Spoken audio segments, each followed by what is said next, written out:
All right, here we go. Mike Strasinger back with another little video for you.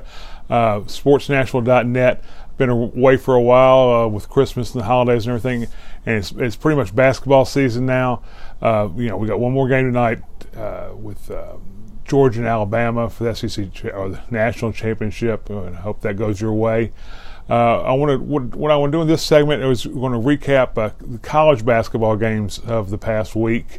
I really don't think basketball season starts until the teams get into conference play, and we're just going to look back. I'm going to talk about Belmont, Vandy, TSU, Trevecca, Lipscomb, and just recap how their week went and their conference records, their standings, and whatnot.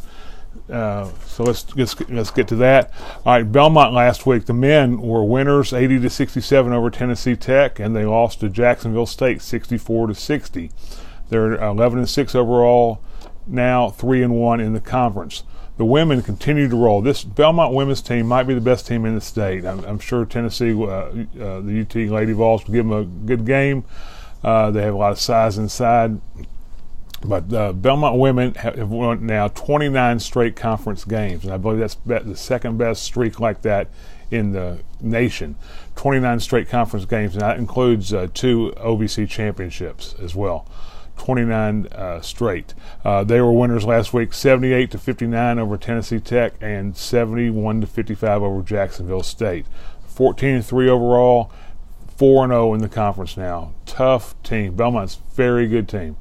All right, Lipscomb men they won twice last week. Once 99-53 over Fisk. Then they began conference play, ASUN conference play on the road, 86-71 over Kennesaw State. So they're 1-0 in the conference, 11-5 overall. The women also won their conference opener, tough big win, 64-62 over Kennesaw State, and so they're 1-0 in the conference, 5-11 overall. Vanderbilt men, they won over Alabama 76-75. Great game, big win. And they dropped to South Carolina 71-60. So they're 1-2 in the conference, 6-9 overall. Vanderbilt women lost to Georgia 81-52. And then yesterday up in Knoxville, they lost 86-73. But I was very encouraged. I hope the team was too. They looked good. They hung tough for 3 quarters. Took it right to the Vols. Just wore down there at the end. So they're 0-3 in conference now, 4-13 overall. TSU men were winners over Jacksonville State. That's a big win, 67-60 over Jacksonville State. This is OVC play now. 67-60 winners for the men, and then they dropped to Tennessee Tech 87-81 in overtime. The women lost to Jacksonville State 75-56 and then beat Tennessee Tech 76-66. So the men are 6-9 overall, 1-3 in the conference. The women are 3-10 and also 1-3 in the OVC conference. Trevecca men and women, they split their games. The men beat Malone University, lost to Walsh University, while the women lost to Malone University and beat Walsh. The men are 2-13 overall, 1-6 in their conference, 4-11 overall, 2-7 for the women in the MAC, the MAC, it's the MAC conference. All right, that's college basketball. Now, I would love to sit here and talk to you about high school basketball, but I don't know the results. It's hard to get all the results. And I'm not here to blame anybody. I'm not calling anybody out.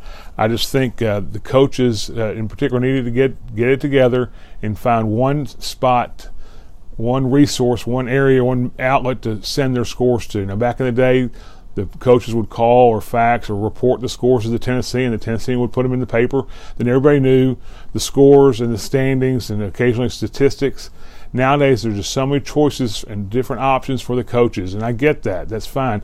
The Tennessee does what they can do. Coach T is a great resource. Love Coach T. Max Preps is another great resource.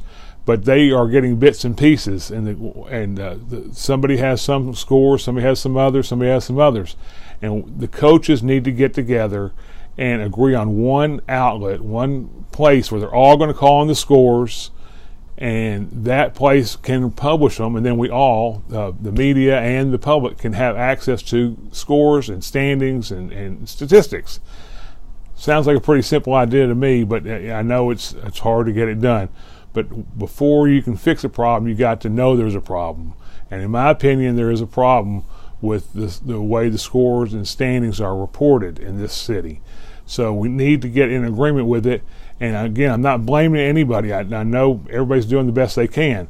But I think the coaches should agree on one place, and you all send your scores to that place, and that place will publish them. They'll be glad to. I would be glad to publish them. I don't have the resources. I'm one guy. I do what I can, but I'm just one guy. I don't get paid to cover events. I do it because I love high school sports.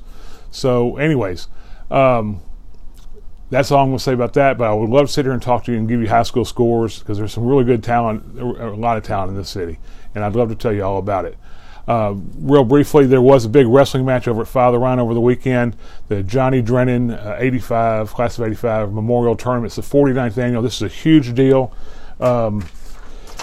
This attracted 29 teams, 377 wrestlers from 29 teams over 4 states. We had some local winners in the 120-pound class. Chad Milisalkis, Brentwood High. Sorry if I butchered your name.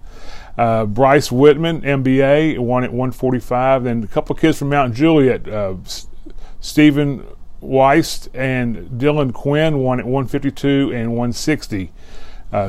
Way to go, Mount Juliet. Overall, the team winner was Union County. They were in first. Father Ryan finished in 5th, and Brentwood High in 6th. It's a big deal. All the results are up on my website at SportsNashville.net.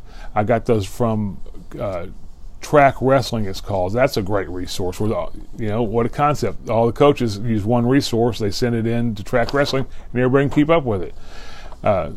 It's pretty simple. Anyways, that's going to do it for this segment. I hope you enjoy it. Let me know what's going on.